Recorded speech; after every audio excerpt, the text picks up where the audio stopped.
What's happening, athletes? Welcome back to the channel. So you're getting ready for your next big race and you're wondering, do I have the right shoes in my rotation to not only train my best, but to race my fastest? Well, in today's episode, I'm going to break down my personal shoe rotation as I prepare for Ironman California in just 8 short weeks. And we're going to explain exactly why each one of these shoes is in the rotation and which one of these shoes is an absolutely must buy today for every triathlete watching this video. Let's dig in.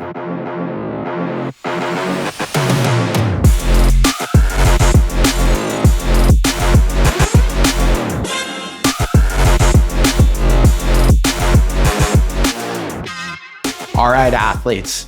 How are you going to round out your shoe rotation for your next big race? Well, in today's video, I'm going to break down the 4 shoes that are currently in my shoe rotation, why they're in the rotation, and exactly what function they fit. And the first shoe I'm going to start with is my Speedwork shoe.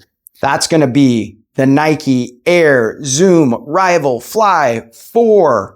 These things are amazing for speed work. Where I'm primarily going to use them is in the gym setting. Obviously, if I'm lifting weights in the upper body, I'm going to wear these. But more importantly, these are going to be my speed work, my speed ladders, my speed hurdles, and my plyometrics, box jumps, things of that nature. Why are they perfect for it? Well, number one, since they are an entry-level road running shoe, they're engineered for 10K or 5K, which means they're extremely light and fast. So they're going to be perfect for doing that speed work on the speed hurdles and speed ladders. But more importantly, they have a lower stack height than most of the running shoes in this review, as well as on the market. So what that means is I'm going to get a lot of responsiveness where I need it. But when I move laterally as well, I'm still going to maintain excellent stability. Since these are entry level, they come in at only $105, which I think is an absolute steal. And what is the best thing about these shoes? Aesthetically, Nike knocks it out of the park every single time. So not only do they feel fast, but they look fast and they match almost all of my gym kit. So anytime I'm stepping in the gym, I'm going to be doing plyometrics or speed work. These Nikes are my go-to shoe. Next up on the list, the go-to, the heavy lifter, the daily trainer. In my hand, Hoka Mach 6s. I've talked about these many, many times. These are my favorite daily trainer, and they only cost $140. So exceptionally great value and great shoe. Now, where are these going to fit in my training right now? These are my long Saturday Zone 2 shoes. Why do I use them for that? Well, number one, because they are a daily trainer, they're going to be built a little bit more durable than the other shoes. More traction, a little bit more durable, foam underfoot, all of those different components. But second, which is probably more important, because they're not as fast as the other shoes, when I reach for them, they're going to help me maintain my Zone 2 pace on my long Saturday runs. This Saturday, I have an 18-mile Zone 2 run. I'm going to be reaching for the Hoka Mach 6s. Because once I grab them, I'm signaling to myself, all right, brother, it's time to get those miles in, but we need to control the pace, go nice, steady Eddie, and maintain that Zone 2 performance. Zone 2 is going to be your best friend for Ironman training, and your best friend to go along with it are a great pair of daily trainers, and I've always loved the Hoka Machs, with the 6s being the best rendition they've brought out. Next on the list, as we start to move up that speed ladder, this is going to be the Super Trainer. These in my hand are the Hoka Mach X 2s. When am I going to use these? Well, I'm going to use these any tempo work or any interval work that I'm going to do. Those are typically Wednesdays for me. So this past Wednesday, I had a 7-mile tempo run.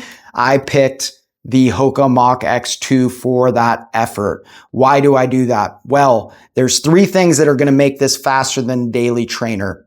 The foam underfoot now is going to have some of that PIBA mixed in with supercritical EVA. So it's going to be bouncier, squishier, a little bit faster. Underneath foot, we're going to have a P-Bax plate running through. That's going to give it more rigidity, more pop off the toe, theoretically giving you a little bit more speed. And what I love about this shoe is the race day upper. Extremely light, extremely airy, very fast feeling. I actually wore these shoes for Ironman California 2023, and they were spectacular. They gave me that race day feel and energy, but also the durability, and they went the distance with extreme comfort. At the beginning of the video, I said, if there's one shoe every triathlete should buy, it is this shoe. Why? Because they're bringing out the Hoka Mach X3 in just a couple weeks. So this shoe just went on sale. Usually it's about $190, but it's on sale right now for $150. So to get PIBA in the foam, to get the race day upper and the P-Bax plate at $150, I think right now this is the best deal on the market. And if I was in the market for a new shoe, I'd run out and buy the Hoka Mach X2s right now, which I did. All right, athletes, last on the list, the holy grail, what everyone wants to know about, and that's the super shoe.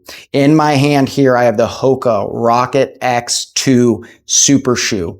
3 components that are going to make it a super shoe. Number 1, the foam underfoot now is going to be all super squishy, super bouncy, super fun. PIBA. If you watch my race video of Ironman 70.3, I actually look like I'm bouncing out of transition because these things are so soft, squishy, and responsive.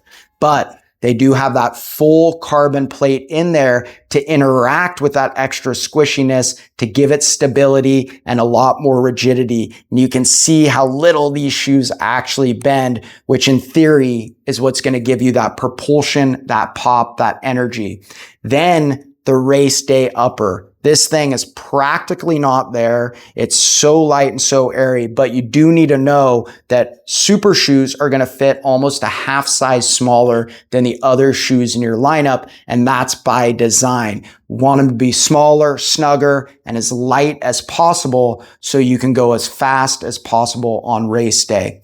Now, the real question is, do super shoes actually make you faster? Some say yes, some say no. If you ask ChatGPT how much time it will save you on average in an Ironman race, a full distance, 1 to 3%. So it's not drastic. In fact, I just hit a PR in these in Ironman Salem 70.3, and I outpaced my best effort by 1 minute in the Hoka Machs. So is 1 minute faster really worth spending $100, $125 more dollars? Well, that's up to you to decide. The reason I eventually stepped up to the super shoe was for a couple reasons. Number 1, because I wanted that mentality of knowing I'm putting these shoes on, it's time to race. There is something about the mental component of your gear, of your attitude, of your race that's key as you get ready to head out on the run, getting that mind right and feeling I got all the gear that I need. And reason number 2, they look sick. Great design. This matches my race kit perfectly. So spending a couple extra bucks to have a great looking shoe that makes me feel faster for me is worth it. But for you, that's your decision to make. All right, athletes, I hope that was helpful. As always, please hit the like and subscribe button. It's going to help the channel out tremendously. Let me know that you like the content. And if you want to see any videos on plyometrics or speed work, please drop a comment below. And always remember, train hard, train smart, recover better. And as always, I'll see you on the start line.